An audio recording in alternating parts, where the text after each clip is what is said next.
Logos. Evangelizar con la palabra, con el Padre Noel Ortiz.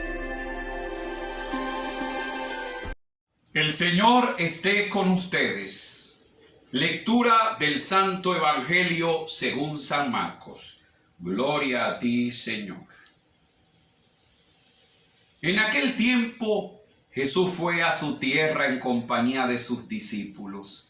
Cuando llegó el sábado se puso a enseñar en la sinagoga y la multitud que lo escuchaba se preguntaba con asombro: ¿dónde aprendió este hombre tantas cosas? ¿De dónde le viene esa sabiduría y ese poder para hacer milagros? ¿Qué? ¿No es este el carpintero, el hijo de María, el hermano de Santiago, José, Judas y Simón? ¿No viven aquí entre nosotros sus hermanas? Y estaban desconcertados.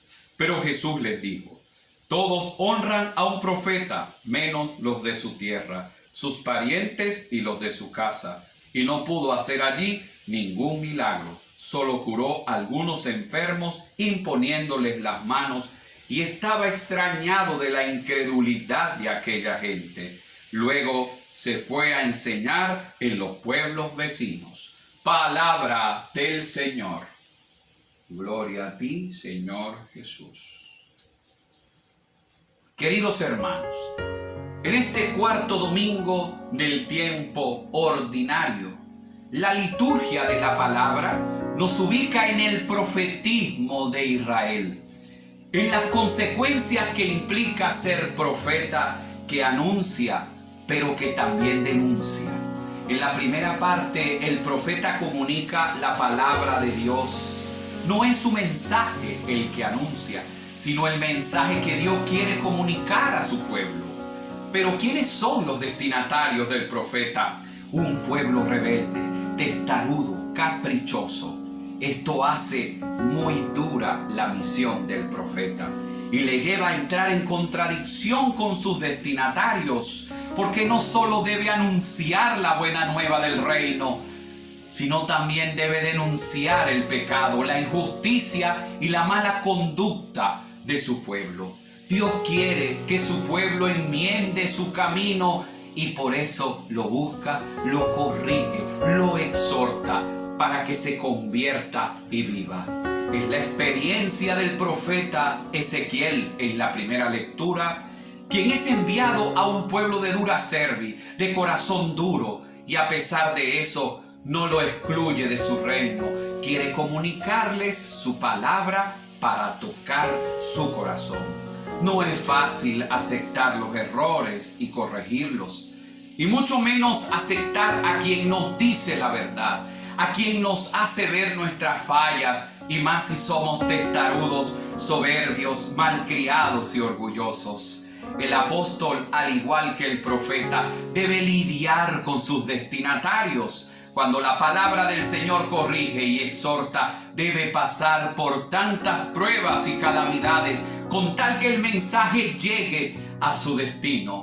Pablo, en la segunda lectura, se ve perturbado por un sufrimiento que le ha traído el ser apóstol de Jesucristo, hasta el punto de verse acorralado y humillado. Él lo manifiesta como un aguijón en la carne, un enviado de Satanás que lo abofetea. En 3 oportunidades, desconcertado, le había pedido al Señor que lo librara, pero el Señor le respondió: te basta mi gracia, porque mi poder se manifiesta en la debilidad.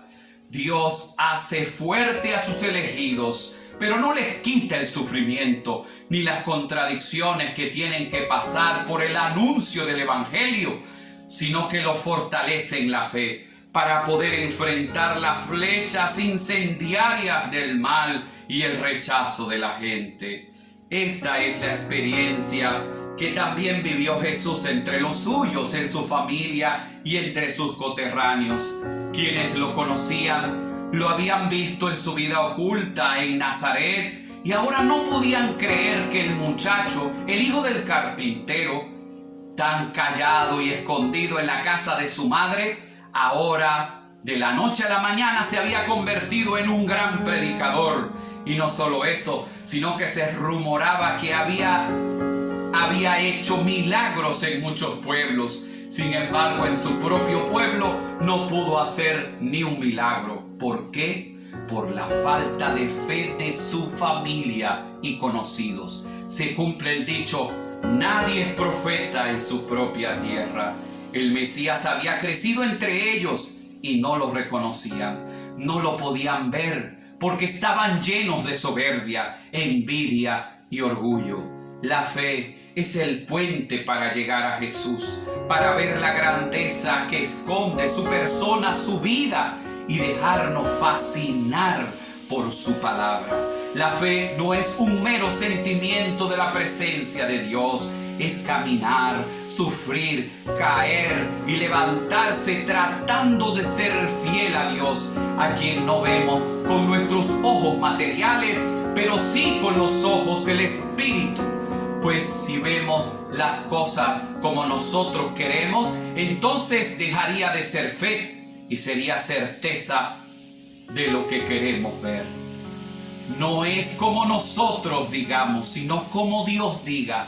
No es mi voluntad, sino la voluntad de Dios. En definitiva, la fe es fiarse de Dios y confiar en Él. Por ello, digamos a Cristo con humildad: creo, Señor, pero aumenta mi fe. Toma mi debilidad y hazme fuerte, que no tenga miedo a anunciar tu mensaje a los míos, a mi familia, a mis amigos, que es la evangelización más difícil, porque nos conocen y ante ellos debemos dar testimonio de lo que somos y creemos, pero también saber corregirlos y denunciar el mal cuando lo veamos, para poderlos guiar por el camino del bien y no convertirnos en cómplices de su propio mal. Amén. Logos. Evangelizar con la palabra, con el Padre Noel Ortiz.